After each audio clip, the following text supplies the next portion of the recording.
తనకు అప్పగించిన శాఖల్లో తనదైన ముద్ర వేసేందుకు మంత్రి లోకేష్ ప్రణాళికలు సిద్దం చేసుకుంటున్నారు. కీలకమైన శాఖలు కావడంతో పాటు ముఖ్యమంత్రి తనయుడిగా తనపైన తాను నిర్వహించే శాఖపైన మరింత ఫోకస్ ఉంటుంది కాబట్టి ఎటువంటి లోటుపాట్లు జరగకుండా అన్ని రకాల జాగ్రత్తలు తీసుకుంటున్నారు చిన్నబాబు.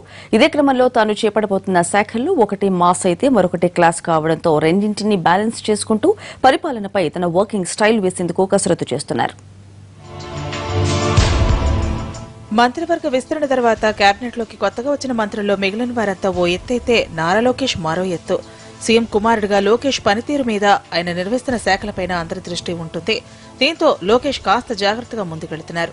ఎటువంటి అవినీతి అక్రమాలకు పాల్పడకుండా ఉండటంతో పాటు పనుల్లో ఏమాత్రం జాప్యం జరగడానికి వీల్లేదనే విషయాన్ని ఉన్నతాధికారులు మొదలుకుని కింది స్థాయి సిబ్బంది వరకు లోకేష్ ఇప్పటికే ఆదేశాలు జారీ చేసినట్టు సమాచారం. ఇదే సమయంలో పరిపాలనలో తనదైన మార్కులు వేసేందుకు లోకేష్ ప్రణాళికలు సిద్దం చేసుకుంటున్నారు. రాత్రికి రాత్రే అంతా చక్కపెట్టే పరిస్థితి లేకున్నప్పటికీ అటు పంచాయతీరాజ్ గ్రామీణాభివృద్ధి శాఖల విషయంలో కానీ ఇటు ఐటీ శాఖ విషయంలో కానీ ఎటువంటి పొరపాట్లు లేకుండా జాగ్రత్తలు తీసుకుంటున్నారు లోకేష్. ముఖ్యంగా తన శాఖలకు సంబంధించినంత వరకు షార్ట్ టర్మ్, లాంగ్ టర్మ్ ప్రణాళికలు సిద్దం చేసుకుంటున్నట్టు తెలుస్తోంది.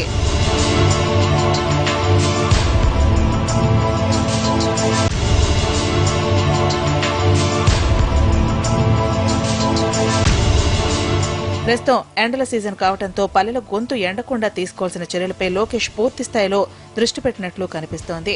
దీనికోసం ప్రత్యేకంగా 108 తరహాలో ఓ వ్యవస్థను ఏర్పాటు చేసే దిశగా అడుగులేస్తున్నట్టు సమాచారం.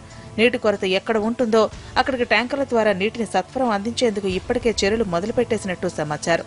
దీంట్లో భాగంగా ప్రకాశం, అనంతపురం జిల్లాల్లో పైలట్ ప్రాజెక్టును కూడా ప్రారంభించినట్టు తెలుస్తోంది. టెక్నాలజీని పూర్తి స్థాయిలో వినియోగించుకుని పేదలకు, గ్రామీణులకు నీటి కష్టాలు తీర్చే దిశగా లోకేష్ చర్యలు తీసుకుంటున్నారనే చర్చ ఇప్పటికే ప్రభుత్వ వర్గాల్లో ప్రారంభమైంది. ఇదే సమయంలో గ్రామాలను కూడా పరిశుభ్రంగా ఉంచేందుకు అన్ని రకాల చర్యలకు ఆదేశాలు జారీ చేశారు. ఏం చేసినా సరే వచ్చే 6 నెలల్లోగా గ్రామీణ ప్రాంతాల్లో చెప్పుకోదగ్గ మార్పును తీసుకురావడం ద్వారా తన పాలనా సామర్థ్యం ఏంటో అందరికీ తెలిసేలా చేయాలనేది చిన్నబాబు భావనగా కనిపిస్తోంది.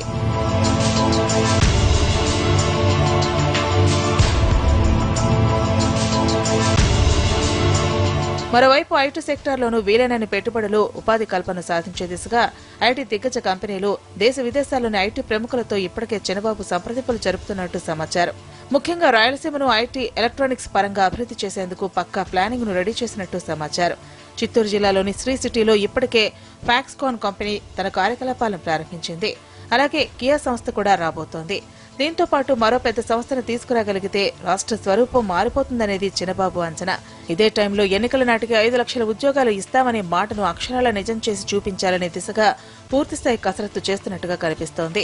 ఈ విధంగా తనకు సంబంధించిన 2 శాఖలను బ్యాలెన్సింగ్ చేసుకుంటూ చిన్నబాబు పక్కా ప్లానింగ్ తో వెళుతున్న పంచాయతీరాజ్, గ్రామీణాభివృద్ధి శాఖలకే ప్రయారిటీ ఎక్కువ ఇవ్వాలని చిన్నబాబు ఫిక్స్ అయినట్టుగా కనిపిస్తోంది. క్లాస్ ఇమేజ్ కంటే మాస్ ఇమేజ్ కోసమే చిన్నబాబు కసరత్తు ఎక్కువగా చేస్తున్నట్టు కనిపిస్తోంది. గ్రామీణుల్లో చెరగని ముద్ర వేసుకోగలిగితే రాజకీయంగా ఇక ఎటువంటి ఇబ్బంది ఉండదనే అభిప్రాయంతో చిన్నబాబు ఈ తరహా లైన్ తీసుకుంటున్నట్టు సమాచారం.